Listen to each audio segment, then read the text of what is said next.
It's our first full day here in Moab, Utah. And we can't wait to share with you what we're going to do while we're here. Most people visiting Moab think about going to Arches National Park as their main goal. And if that is what you'd like to do, they are requiring timed entry passes at this point. So we didn't get one. What did we do? Well, two big things. These are two suggestions I have for you. Go to Dead Horse Point State Park, and the La Salle Loop is a beautiful drive. And if you do really want to include Arches in your Moab trip, then they do allow anyone to come in after 4 p.m. without the timed entry pass. You do need to go ahead and have your annual pass or pay to get in, but you don't need the timed entry pass. Yeah, so that's what we did. So don't be disappointed. We did go in and check Arches out. All right, it's our first full day in Moab and our first full day not traveling on our big summer adventure. We've decided we're gonna go try out Dead Horse Point State Park. It's interesting how that got its name. I think it was something about they had round up horses, old cowboys did, wild Mustangs, and some of them they didn't pick would be left behind and didn't know how to get out of there, and their skeletons were laying around. All right, we're here at Dead Horse State Park, and everybody's piling into, we were coming up the road towards Canyonlands National Park, and everybody kept going. Hardly anybody turned here, but look at this parking lot. It's mostly empty. There's a big bus here making all this noise, but hardly anybody here. Don't forget, there are other places like state parks to go visit and national forests that are still not crowded. We got this whole overlook to ourselves. Holy moly. Wow. Look at that. And then the La Salle Mountains in the background just frame it so nicely. It's really pretty. Directly behind the visitor center is the Desert View Overlook Trail. It is a very short and easy walk with spectacular views.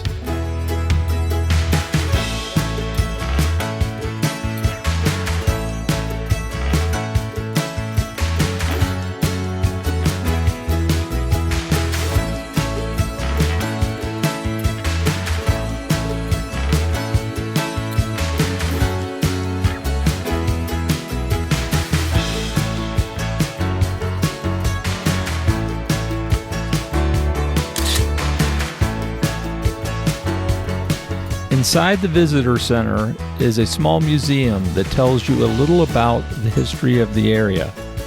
There is also a small gift shop and a deck where you can relax and take in the views.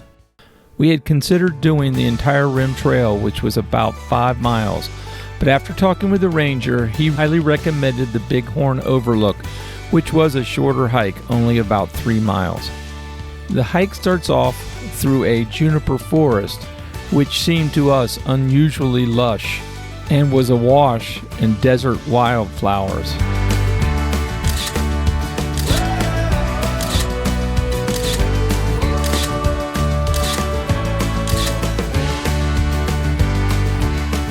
After about a quarter of a mile, we found the split to the Bighorn Overlook, and it wasn't long before we found our first spectacular views.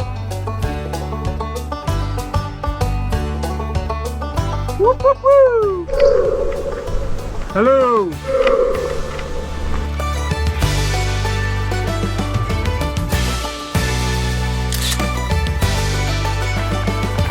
Gina's made a good point right here. It looks like this is landscaping. Like there's a path and they mulched the area around the shrubbery. There's the first other humans we've seen since we started the trail. They're on bikes. We think it's called Bighorn Point.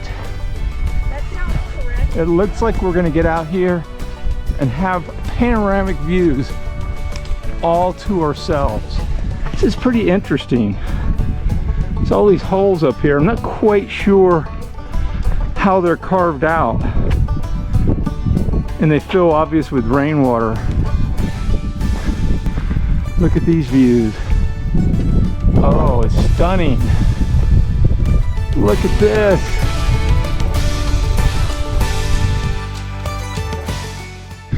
Gina made it. I would not recommend this trail if you have small children or scared spouses. I hear you. Come on. You're almost there. You might as well come out here and get this panoramic view.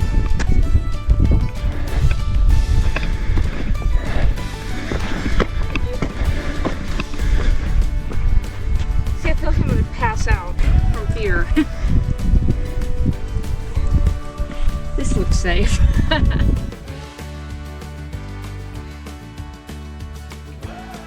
Well, see you later. Hope you can figure your way out of there.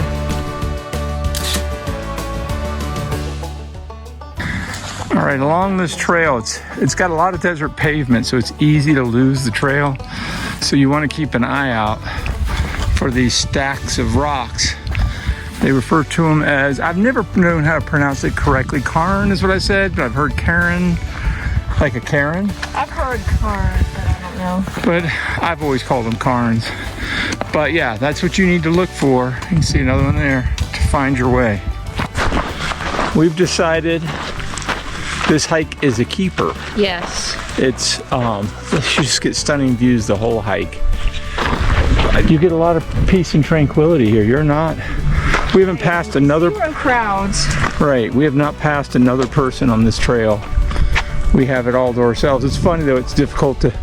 I see some cairns over there. It's difficult to keep track of the trail because just a lot of slick rock. So you can't see a beaten path necessarily. But definitely a keeper. Oh yeah. You know, if you come out here and have never been here, you definitely have to see Arches and Canyonlands. But I don't think these are second to those. I mean, this is in its own right beautiful. If you can add this one into it, do it. All right, we're actually out here. We've driven up to this parking lot to Dead Horse Point Overlook. You can see that it's just a paved walk, and it looks like maybe 100 yards or so. Yeah, not very far. To see the view. To give you some perspective, look at the cars way down there. You see that? What I'm talking about? Oh yeah, wow. From Dead Horse Point Overlook, you can see the Colorado River, as well as over 100 million years of geologic time.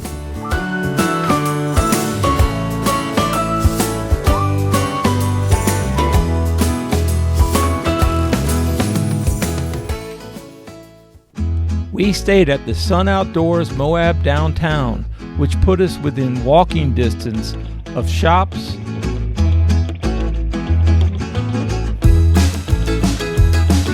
and restaurants. Your hair's messed up. There you go. Yeah, fluff it around. There we go. Woo! Whoops. There we go. There we go. So Gina is actually eating Mexican. I guess, sort of. Here's what I got. The next day, we decided to do the LaSalle Loop Drive. You start the drive just north of Moab on Highway 128. You follow the Colorado River with Arches National Park on the other side. The scenery is breathtaking.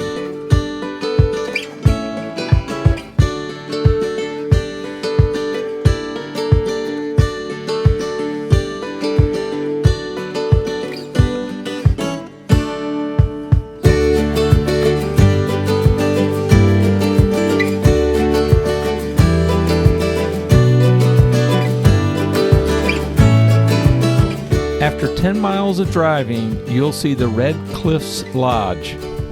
This is when you'll need to start looking for the LaSalle Loop Road on your right.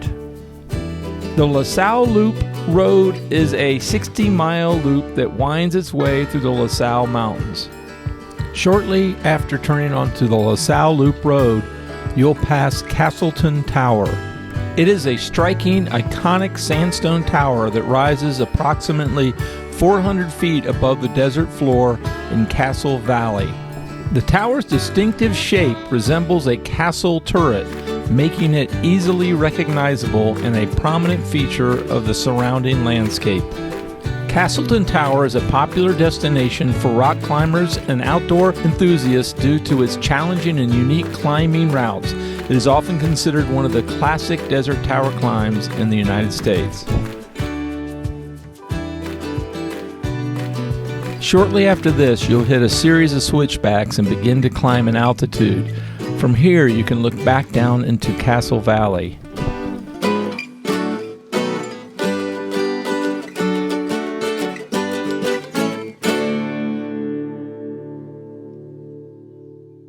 Soon you will enter Manti-La-Sal National Forest. This is when you'll begin to leave the desert heat of the Red Rocks behind and enter an alpine environment. Temperatures in the 90s will release their grip, and you will soon find yourself in much cooler temperatures.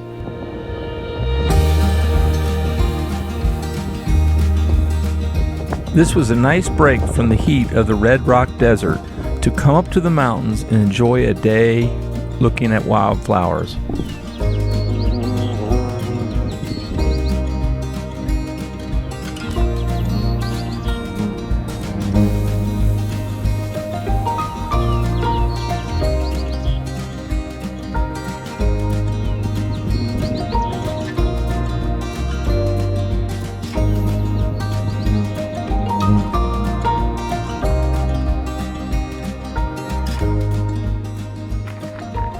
Here we are on the La Salle Loop, way up in the La Salle Mountains.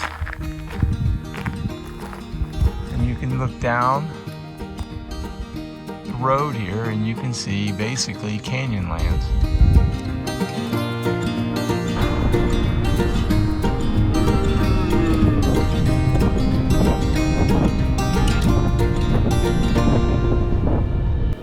Much of the loop is open range, so keep your eyes peeled for cattle.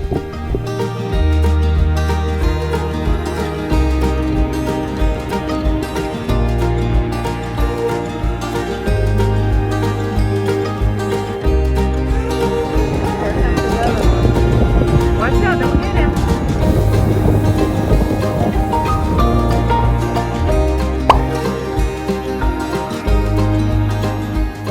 You know you're coming to the end of the loop when you leave the alpine environment behind and re-enter the Red Rocks. And if you look to the north, you can see the southern end of Moab.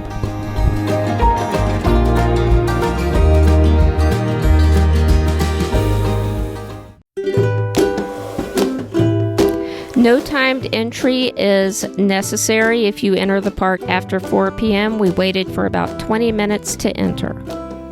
This famous landscape may look familiar to you.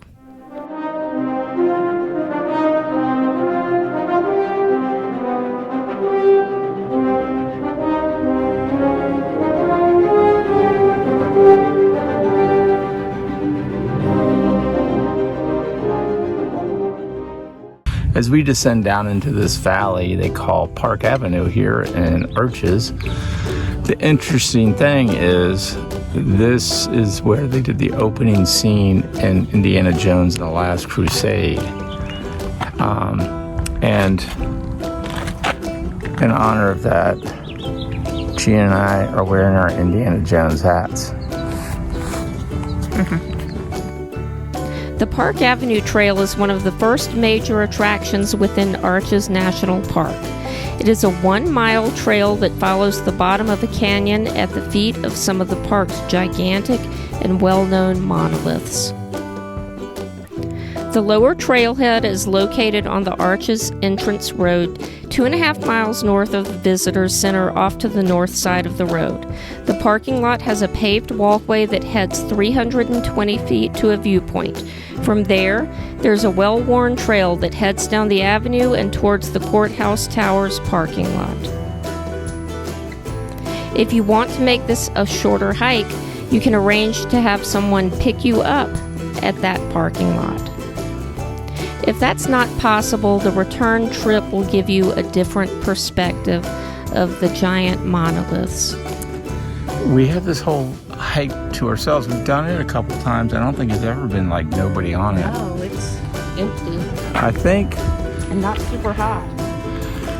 yeah, we're in the shade right now, but it's even out in the sun, it's upper 80s, but not 100.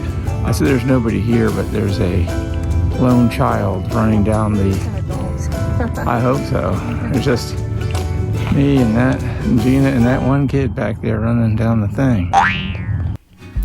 We finished our evening in Arches with a short 0.6 mile hike to Double Arch.